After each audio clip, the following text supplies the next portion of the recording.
And so we will talk a little bit about, I had the first 4 areas of prevention I talked about in module number 5, and now in the 7th module, kind of prevention, rules changes. Let's talk about the sport of American football. Okay, so baseball is America's pastime, and football is America's passion. Everybody's passionate about this Saturday sport and Sunday sport, and oh my gosh, we're going to have to make rules changes. We talked about the fact that it's blindsided hits that are the concussion maker. So many of these things are geared towards trying to prevent that. So there were changes with more strict helmet-to-helmet guidelines in 2010 and beyond, the new kickoff rules of 2012.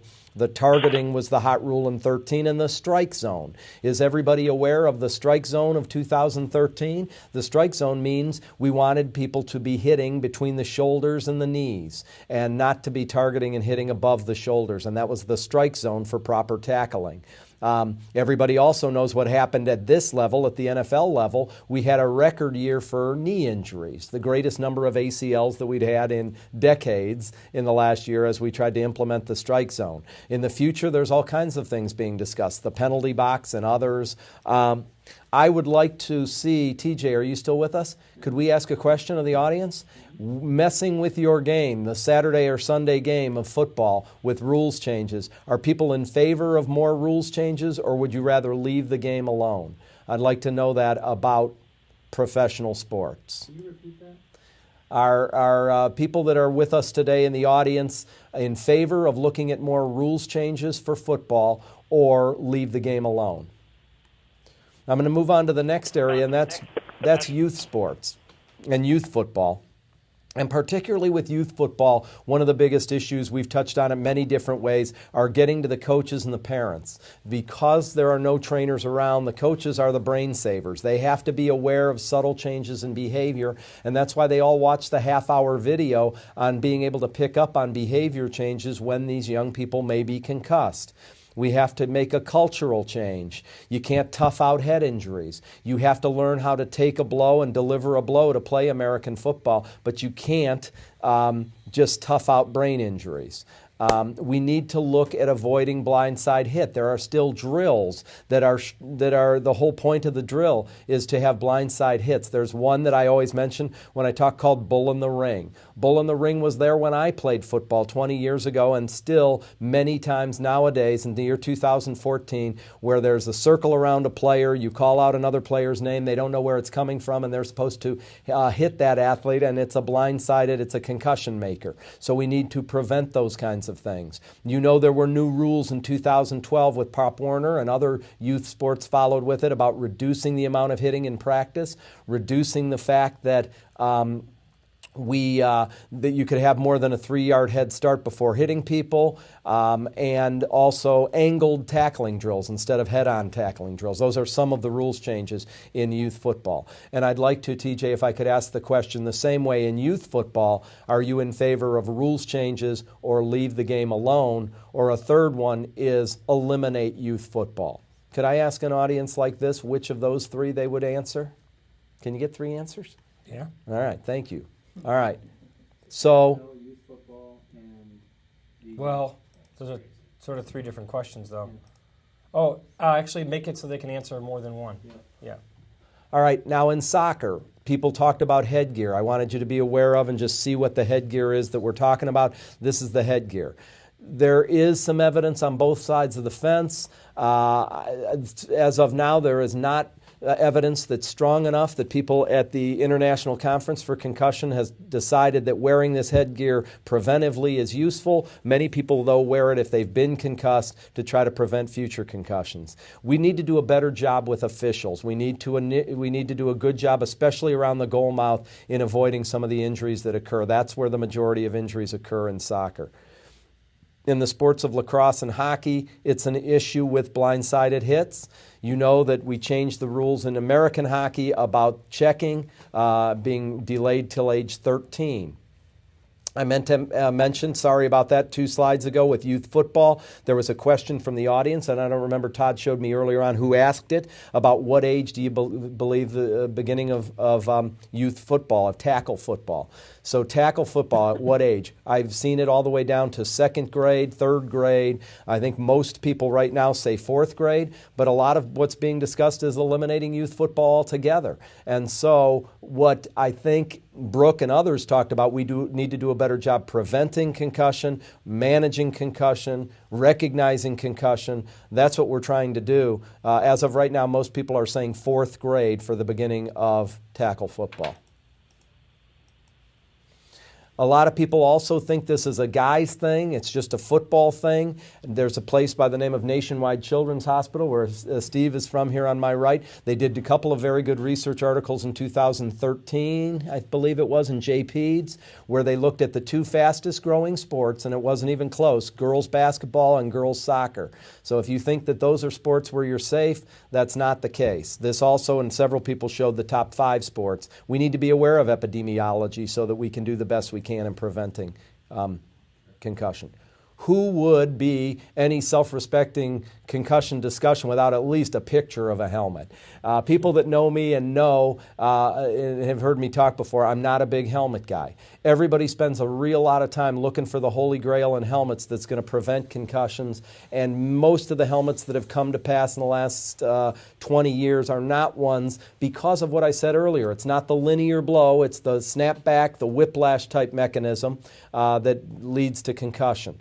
And unfortunately, lots of schools spend lots of money buying new helmets every couple of years as soon as a new helmet comes out, and yet the studies don't necessarily bear out that helmets are going to eliminate concussions. One helmet that I have an eye on is the MIPS helmet from Stockholm, Sweden, and it's called the multi-directional impact. There's actually an insert that rotates with the head, and we'll see if there's any benefit there, but I don't want everybody looking for the holy grail. In the meantime, we talked a lot about technology, though, today that could help us in diagnosing concussion with sensors on the field or brain scope on the field, of tests that we can do, such as blood tests or imaging tests, and then other tests we can do to find when people's brains are recovering, like the virtual reality tests. All of those things need to be studied further, and technology may well help us in figuring out this conundrum, this difficulty that is concussion.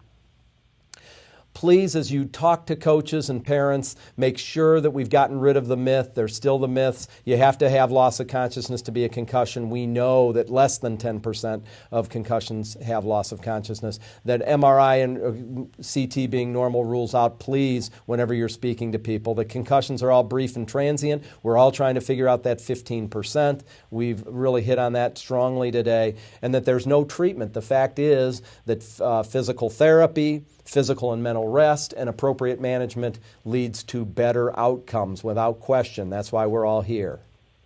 So the bottom line of this, the bottom line discussion that we're thrown into quite a bit is with the bottom line concussion. There's a lot of people who say that we're overreacting or leading to hysteria here, and looking at issues like motor vehicle accidents or teenage drinking. Those are areas where there's bigger problems. There's others who say we should just do away with contact sports, with youth football, with all collision sports or football.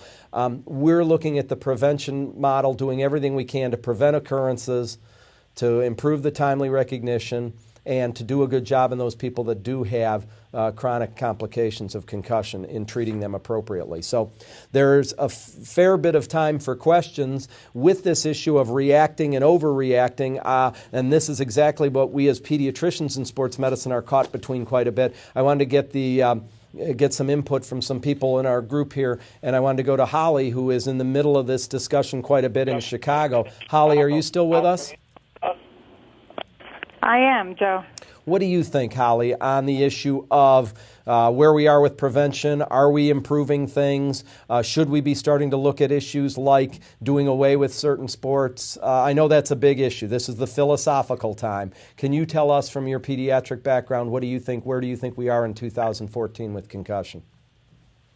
I think that we are on the start of prevention. partly because there's a lot to do with education, but we're doing a good job with education. And I think that the research right now is very robust in terms of looking at things that we could easily implement, balance, just things along the vestibular lines. Now, in terms of prevention, I feel like we're a little further along in trying to help athletes prevent second concussions, because I feel like once they get the first.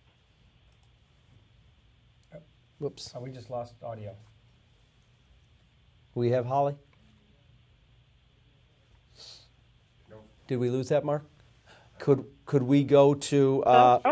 I'm back. Okay, Sorry. Thanks, Holly. I blinked out for a minute. So I was just going to say, with prevention, I feel that so many times, the kids are coming in with concussions, and it's then that they're very open to the education, and I feel like they're willing to make the changes. There's still a lot of resistance, I think, to a certain amount of prevention in the youth level.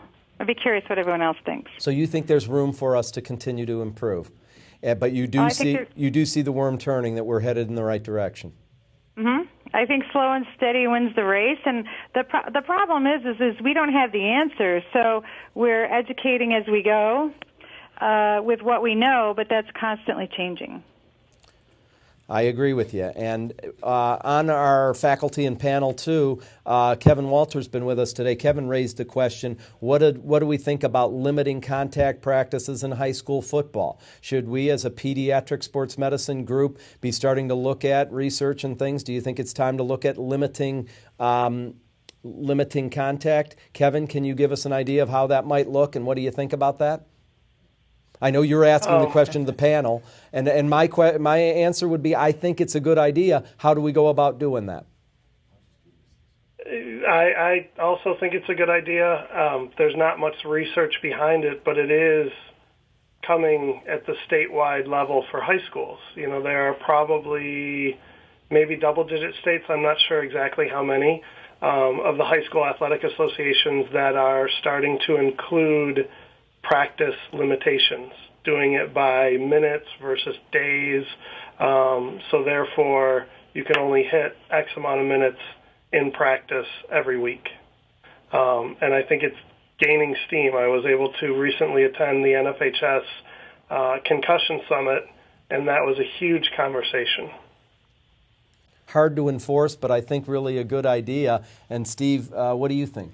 So, I think, in theory, it's a good idea. I think you have to be a little bit cautious about how you do it. I think epidemiologically, we know that probably more concussions are occurring in competition than in practice. And I think if you take away too much of that contact in practice, then, we're not going to teach kids proper technique, and they'd be more likely to get injured in competition. But I think, some of those drills like that Joe mentioned before, that maybe it's just more about trying to show how tough you are, how crazy you are. Maybe you can get rid of some of those, but really concentrate on how to hit properly instead of just who's the most macho in practice. And maybe that's a way of cutting back on some of that contact, but still teaching them how to do it properly, so that when you get into a game situation, it's not the first time they've hit all week. Yeah, that is part of the discussion, as people say, with pitching arms, we don't have kids, they're not strong enough in the numbers of how many pitches they can go. And are we wimpifying football? I've heard that before. I was on a panel last week in New York with a bunch of NFL players. Gosh, I was a little bit nervous leaving there. They think we're changing the sport way too much. What do you think, John Lockhart out in Seattle? John, this big old wrestler. Are you still with us, John? I sure am. John, what do you think? Are we wimpifying the sport of football and all sports for youths? I think we're appropriately wimpifying it. I think there's been a lot in the past of obviously overdoing it, and the nutcracker drills and the Notre Dame drills and the bull in the ring. I'm sure the old school guys hated to see that go, and those were fun, but I vividly remember, getting some pretty good bell rung type of settings in that. But to make it as safe as possible, is our job as, being advocates for the kids and affecting legislation and stuff. And, even with some of my multiple concussion kids, the first way to cut the number of hits you get in a season and a half is to have them choose go either offense or defense. so many kids are going both ways because they're the good athletes on the team, and that, going both ways and playing special teams, you take 3 times the hits as everyone else. So some of the kids, I'll talk about that as one of the options, being like, well, we can talk about this. I broached the subject of retirement, try to minimize the best we can. But if we can, through legislation, affect, how many times kids are getting hit. I think it was even last week or 2 weeks ago, Washington hates to see California beat them to anything, but they passed I believe they passed the law about, limiting full contact practices to about twice a week outside of the games and things. So I think we can affect it a lot. What about eliminating the kickoff? Change the game too much? They did it essentially in pro football. 82% of kicks go in the end zone. There was a decrease in concussions. But again, I was on a panel with people. They said that was too far of a step. You're changing the game. On the other hand, people saying do away with the game totally. What do you think about doing away with the kickoff where you have a 30 or 40-yard head start before you hit somebody? Well, as a denizen of Illinois previously in the Devon Hester area, I hate to see kickoffs go away. Yeah. But like you said, it's just such a disproportionate amount. It's a tough question to answer. I don't know what their answer is on that one. I think we need to do something, or I think it's going to go away completely. I think at some point, if we don't try to make it safer, parents are just going to self-select and not let their kids even start to play football, and it'll go away that way. So I think that's one argument that can be made. And for some modifications, if we want to keep it at all. Holly, what do you say to a pediatric patient if they're in your office about should my son play football? Well, the first thing that I do with regard to head injury is with a youth athlete is I do talk about the fact that it has the highest concussion rate out there. But as we saw from the very beginning, you can get a concussion in any sport, and I think we've all treated athletes who got a concussion in gym class. And, like I had a kid that got hit with a textbook just by his buddy and, missed like 2 weeks of school, and things like that. So I feel like my job is education, but there is, it's hard to tell someone not to play football because of a risk of concussion any more than it is to say don't play football because of your risk of ACL, or tell a female that they should hold back on soccer because of the increased risk of ACL injuries. So I think our job is to counsel, and just like anything else, I think I try to identify a high-risk athlete versus a low-risk athlete, and I'll do that in the course of a pre-sports physical, meaning someone has ADHD. If there's a history of migraines or a strong family history of migraines, a strong psychiatric family history of depression, anxiety, and all the comorbidities, that if they manifested themselves in a concussed athlete or someone who developed a severe post-concussion syndrome, I'll explain that to them that this isn't, your son or daughter may be someone who, if they had a concussion, I would worry that they would have more problems, take longer to recover. And then I think at the end of the day, in someone who's just making decisions, I would never, I can't imagine, I don't recall a scenario where I told someone, absolutely you should not play football. I'm sure there might be some instances, but just in terms of a routine athlete with a routine physical asking questions, I don't recall telling someone specifically they shouldn't play their sport, because I think that's a family decision. And I like the parents to be as involved as possible the younger the athlete is. And at the end of the day, no matter how young the athlete is, they have to be part of that decision too. So I'll often ask a 10, 11, 12-year-old, do you really want to play football? Do you like other sports? And kind of take their lead. The risk factor is a really good question. Go ahead, Todd. No, I just, when you talk about wimpifying the sports, we're talking about youth sports. You showed that 50,000 to 1. We're talking youth sports, I'm assuming, when you're talking about wimpifying the sports. So you talk about the kickoff. That really resonated with me. I'm sitting here thinking about, that's one element of the game that seems to be definitely where the biggest hits were coming. You look at boxing, used to be bare-fisted. Mm-hmm. No one dislikes the sport now that we're wearing gloves. It's accepted. It's the way it is. The sport isn't any less exciting because we're wearing gloves. I think it just takes time to adapt. And I think the responsibility is yours not me, but the responsibility of you all who are the experts in the field to look at things and say, yeah, it's not crazy to adjust the sport, especially for youth sports, because it won't seem wimpy after it's been instituted. It's just the new game. I'm just curious. There's a lot of comments from the audience here going crazy. I mean, I'm seeing all these comments. This obviously has been the hottest topic of the day because we've had the most comments about it.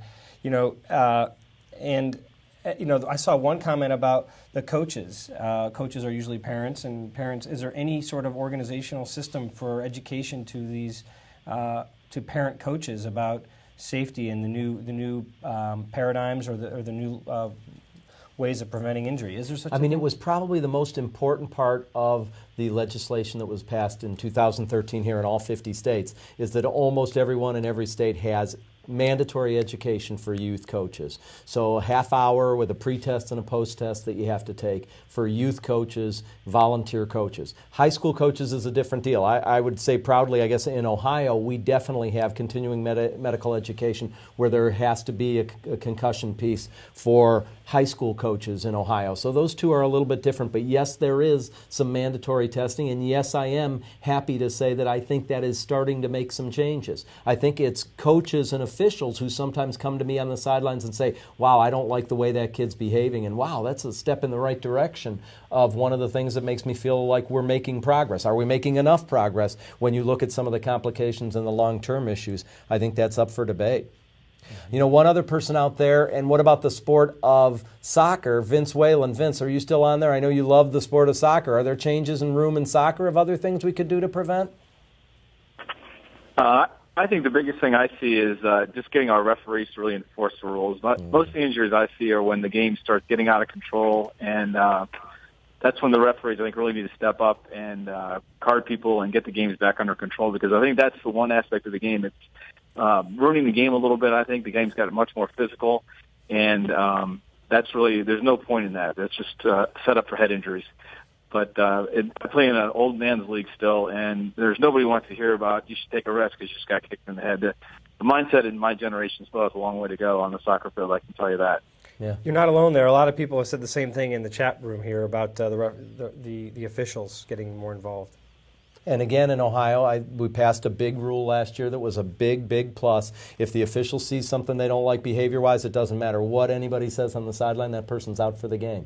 That was a big step. And I've gotten the opportunity to speak to that group several times, and they're a group that wants to learn. And they are at least a observer who has no stake one side or the other. So it's so hard for coaches, and coaches are standing right next to all these darn trainers. It's so hard for the trainer. They have a coaching staff of 5 people around them saying, I don't see anything abnormal. Right. But they have a stake in the outcome of the game. Right. And trainers know that, whereas officials do not. And so officials are another good tool we could use. Right. And those are all things that could be helpful. And man, we really covered a lot of ground today, and I really appreciate you guys staying with us, all the people on the faculty staying with us, and we'll get to some of the questions if we get to those later, some of the other topics and questions. I'll get back to you if there were some things I didn't get to see. I guess this multitasking is difficult or new for me, but it was really kind of a fun experience. I really appreciate Todd and the whole team at GlobalCast allowing us to do a concussion seminar. Well, this was certainly fun for me.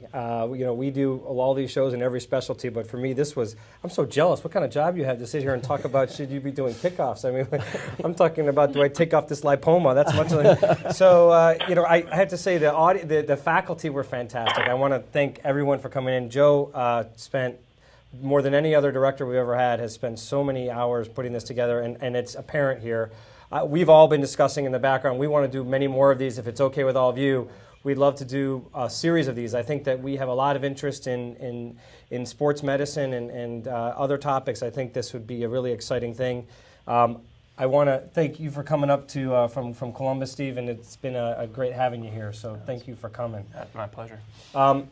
Just to reiterate what you just said, this exists forever now. So in 48 hours, this will all be available online in little bits of content, so you can type in whatever you want, and you can watch that little 15-minute clip or search in whatever topic you want to refer back to, or tell someone, oh, you should go watch this segment, and they can look it up.